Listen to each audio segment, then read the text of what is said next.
Patrick, Chris. Good afternoon, everybody, and thank you very much for coming. I've just chaired a meeting of the Government's Emergency Committee, including ministers from Scotland, Wales and Northern Ireland, and it's clear that coronavirus COVID-19 continues and will continue to spread across the world and our country over the next few months. We've done what can be done to contain this disease, and this has brought us valuable time, but it's now a global pandemic, and the number of cases will rise sharply. Indeed, the true number of cases is higher, perhaps much higher than the number of cases we have so far confirmed with tests. And I've got to be clear, we've all got to be clear, this is the worst public health crisis for a generation. Some people compare it to seasonal flu. Alas, that is not right. Owing to the lack of immunity, this disease is more dangerous and it's going to spread further. And I must level with you, level with the British public. More families, many more families, are going to lose loved ones before their time. And the Chief Scientific Advisor will set out the best information we have on that in a moment.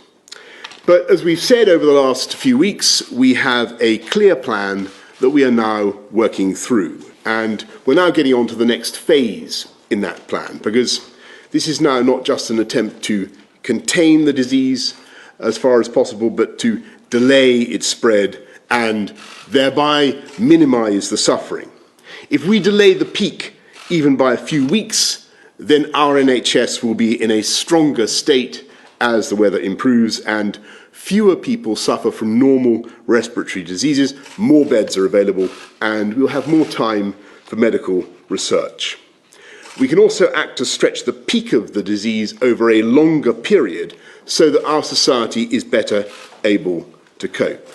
The Chief Medical Officer will set out our lines of defence. We have to deploy these at the right time to maximise their effect. The most important task will be to protect our elderly and most vulnerable people during the peak weeks when there is the maximum risk of exposure to the disease and when the NHS will be under the most pressure. So the most dangerous period is not now, but some weeks away, depending on how fast it spreads. Today, therefore, we're moving forward with our plan. From tomorrow, if you have coronavirus symptoms, however mild, either a new continuous cough or a high temperature, then you should stay at home for at least 7 days to protect others and help slow the spread of the disease. We advise all those over 70 with serious medical conditions against going on cruises, and we advise against international school trips. At some point in the next few weeks, we are likely to go further, and if someone in a household has those symptoms, we will be asking everyone in that household to stay at home. We're not introducing this measure yet for reasons Sir Patrick will explain, but I want to signal now that this is coming down the track. We are considering the question of banning major public events such as sporting fixtures, and the scientific advice, as we've said over the last couple of weeks, is that this banning such events will have little effect on the spread. But there is also the issue of the burden that such events can place on public services. So we're discussing these issues with colleagues in all parts of the United Kingdom, and we'll have more to say shortly about the timing of further action in that respect. At all stages, we have been guided by the science, and we will do the right thing at the right time. We are not, repeat not, closing schools now. The scientific advice is that this could do more harm than good at this time, but of course we're keeping this under review, and this again may change as the disease spreads.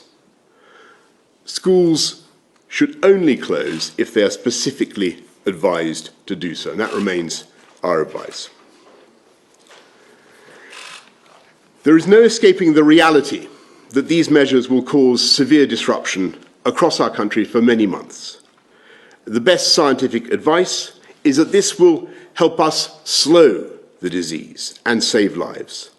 There will be detailed information available on the NHS website and from 111 online. But I want to stress something that's very important in the wake of what we're saying this afternoon. I urge people who think, in view of what we're saying about their potential symptoms, that they should stay at home. I urge them not to call 111, but to use the internet for information if they can. I also want, at this stage, to speak directly to older people, because this disease is particularly dangerous for you, for older people, even though the vast majority of older people will experience a mild to moderate illness. I know that many people will be very worried. And I think we should all be thinking about our elderly relatives, the more vulnerable members of our family, our neighbours, and everything we can do to protect them over the next few months. We're going to need to mobilise millions of people to help and support each other. And I just want you to know that the government will do all we can to help you and your family during this period. We're not just going to be, as you saw yesterday, supporting the economy during this period. We will be providing money and many other forms of support and helping communities to support each other. And as we've done over the last few weeks, we will continue to provide, as soon as we have it, as much clear scientific and medical information as we can. So I'd like to end by repeating the two important messages with which you will become familiar. It is still vital, perhaps more vital than ever, that we remember to wash our hands.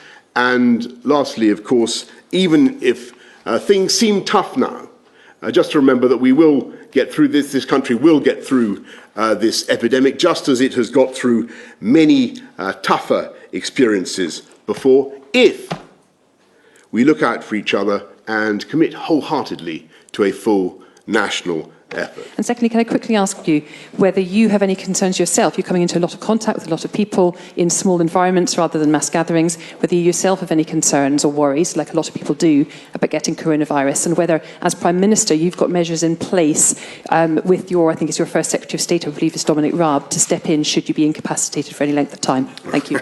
On the second thing, well, I'm washing my hands. That's the crucial thing.